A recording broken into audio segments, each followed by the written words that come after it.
Representative Jaron Crane from Nampa. You were elected this year as the Majority Caucus Chair for the Idaho House Republicans. What exactly is the job of a caucus chair? So the caucus chairman is responsible for bringing the caucus together collectively to identify and track and maintain the goals of the caucus, to maintain consensus and uniformity, to bring everyone together collectively on a regular basis to check on those caucus goals. So what we've done is every Monday we meet as a caucus.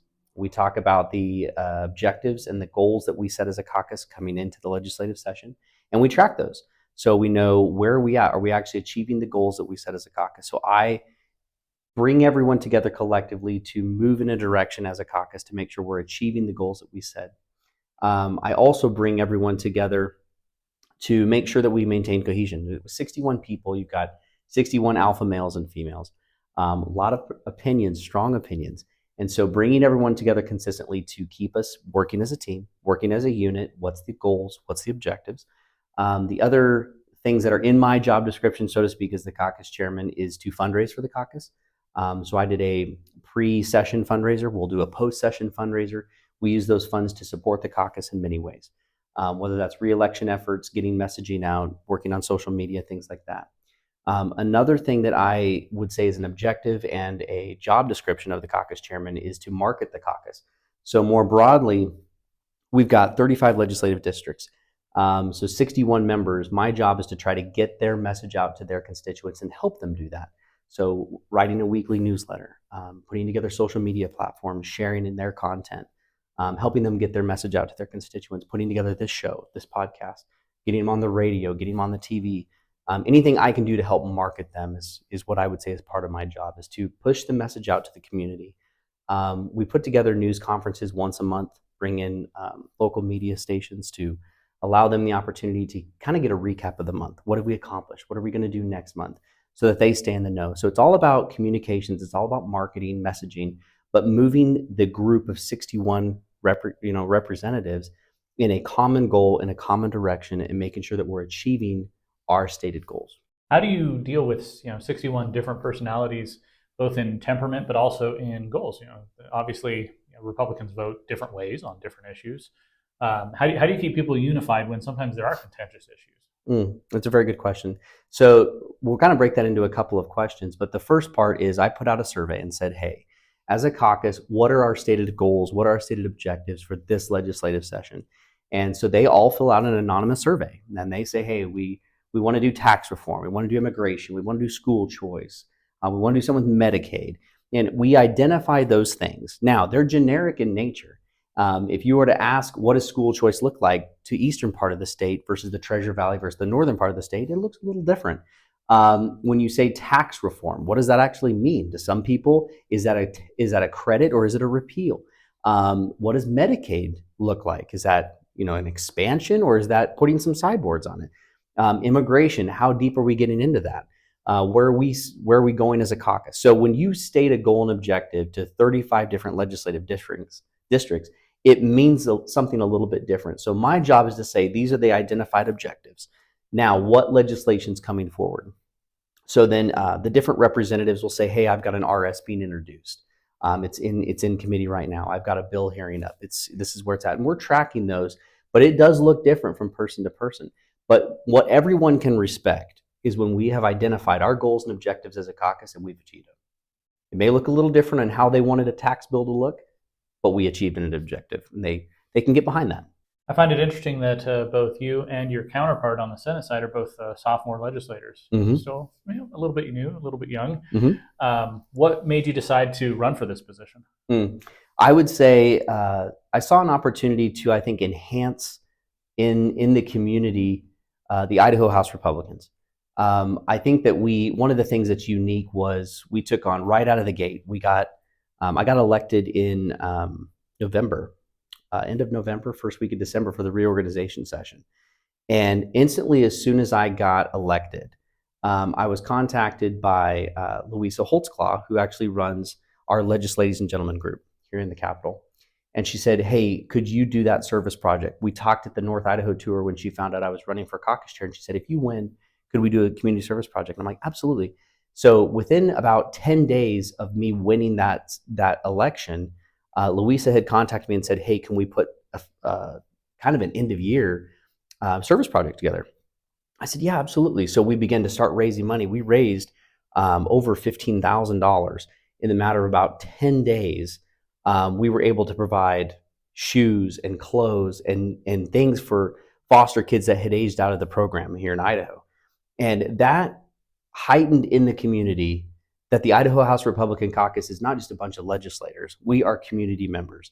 And so one of the things that I saw in this position was an opportunity to elevate the Idaho House Republicans in the community, that people know we're not here to just serve our constituents 90 days out of the year. We are here, we live in this community, this is who we are, and to really elevate, this is what a Republican is, this is what the Republican Caucus does, and this is who we are in the state of Idaho. We come over here and represent you and pass legislation, that's true, but we are involved in the community throughout the rest of the year. So I saw an opportunity to heighten the attention on the caucus, to provide some media outlet opportunities. I think that we've needed to come into the 21st century and really get some social media platforms going. You know, this is where communication's at. And I told different caucus members, I said, hey, if you need help, we're going to provide you help, because this is a lot coming fast. What is X? What is Facebook? You know, what is YouTube? All of these things that maybe before were just a caucus newsletter once a week. We've got to get our face out in the community in a different way. So getting a website up and going, all of these things were about branding and marketing the caucus beyond 90 days in the legislative session. This was about going into the state of Idaho and saying, this is who we are year round. I'm thinking about the different caucuses in the Capitol here. Mm-hmm. What's your relationship like, say, with your Senate counterparts? They're also Republicans, so you're going to be on the same page on a lot of things, but they're over on the other side of the rotunda. Mm-hmm. On the other hand, you have the House Democrats, a much smaller caucus. Obviously, you're going to be not on the same page on a lot of things, but you work with them every day. Mm-hmm.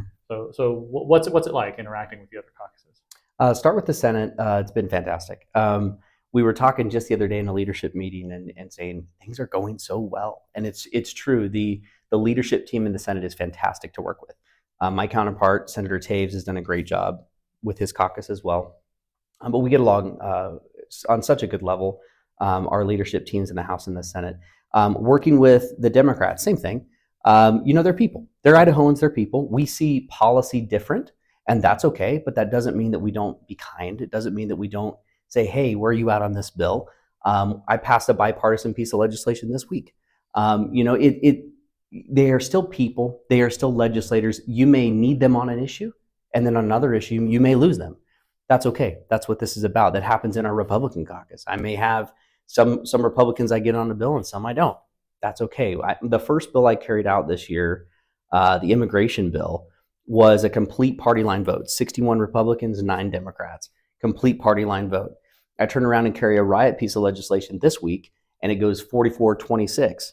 So I lost some Republicans on that legislation, but I picked up the Democrats.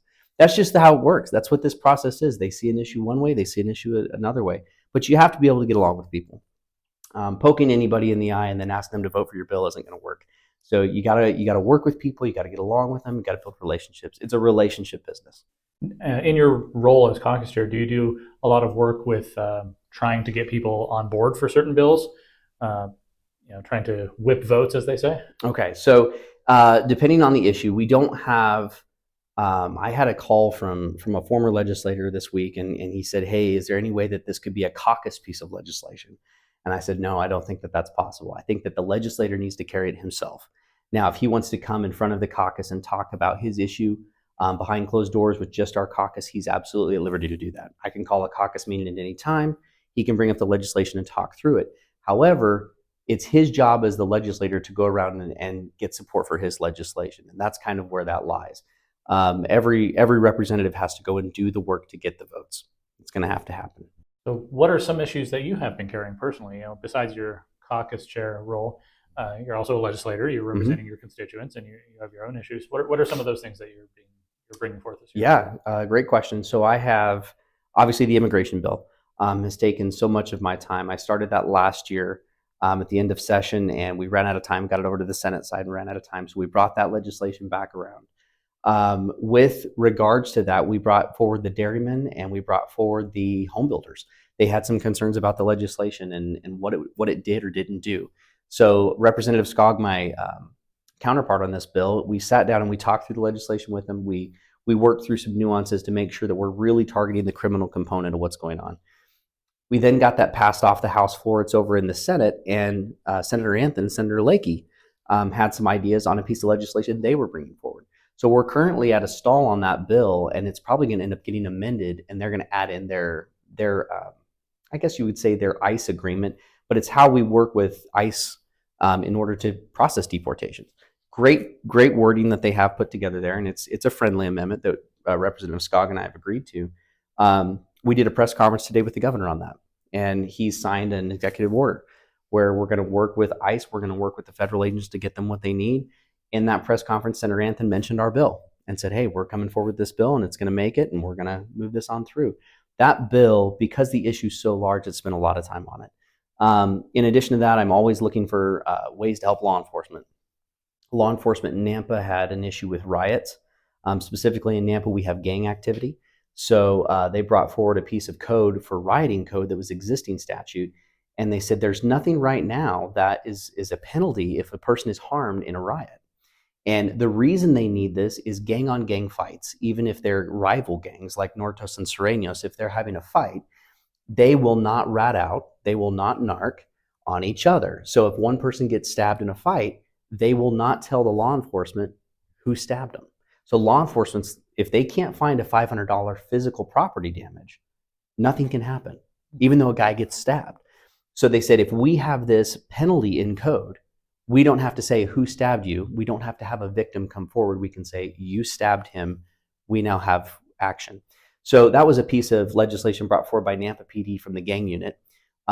Great piece of legislation. I just got that off the House floor. I was working on a K-12 cell phone bill, and just this week, Representative Petsky came and said, hey, can we talk about your bill? Mine's already passed the Senate, headed this way. What does yours do? What does mine do? So we sat down yesterday, and I ended up saying, hey, I'll hold my bill, and I'll co-sponsor yours. It's a great bill. Let's move this forward. And sometimes in this process, you may have competing ideas and then get to a point where rather than putting the body at a place of picking personalities, let's look at the legislation. So it's easier if a representative can say, I'll stand down, get behind and support you. Let's just get the idea through, because that's what needs to happen. So I negotiated that with Representative Petsky yesterday. I have another piece of legislation for regulation on Public Utilities Commission. We have an issue with pipelines, gas pipelines here in the state of Idaho, that effective January 1 of this year, the federal government took over penalizing if someone messes with a pipeline. So what we're going to go ahead and do is say, no, Idaho is going to take over and make sure that we're in charge of our pipelines. If someone damages a pipeline, we're going to take care of that in state. We're going to push the federal government back. So it's a federalism bill. I have that one coming forward. But there's a lot of pieces of legislation that come to your desk that you're like, I don't have the time. I'll have to try to come back around. We're kind of at that midway point in this session where I'll probably have to take a look at some of these bills to get them done, next year, and get done and across the finish line what I've already started this year. Last question. What has the election of President Trump really done for the enthusiasm of Republicans? It's a great question. I think it's emboldened Republicans. I think you look at things that our governor's done, a couple of executive orders. I think a couple of actions that he's taken, whether it's women's sports, the immigration. You've seen things come forward with school choice. Him calling out Idaho and saying, hey, Idaho has a great bill coming forward on school choice. Let's support Idaho. I think that Republicans in the state of Idaho feel hope. They feel supported. They feel like we're not just passing legislation to pass it. We know that it's going to be upheld in Idaho, but it's also got federal support. And that's a big deal. The fact that we have the Congress and that we have the presidency is a really, really big deal for Idaho. So I think it's emboldened legislators. I think everyone is feeling the rush and the opportunity. It feels a little bit like a 1776 moment where we feel like we're going to take this country and we're going to say what we have always had, but we're going to protect it together. And we feel like we're fighting with Americans together for this common goal and purpose. And I think that it's emboldened the Republican Party, and I think it's emboldened the state of Idaho. I think you're seeing a lot of bills come forward where people are excited about Trump being president again, and let's get the economy going. Let's do some tax cuts. Let's put some sideboards on Medicaid. Let's get the illegals situation solved. You're seeing people grab a bunch of different lanes because they're excited about this is the moment and we have to seize it. Representative Jaron Crane of Nampa, the Majority Caucus Chairman of the Idaho House Republicans. Thank you. Yeah, thank you. This has been a production of the Idaho House Republican Caucus.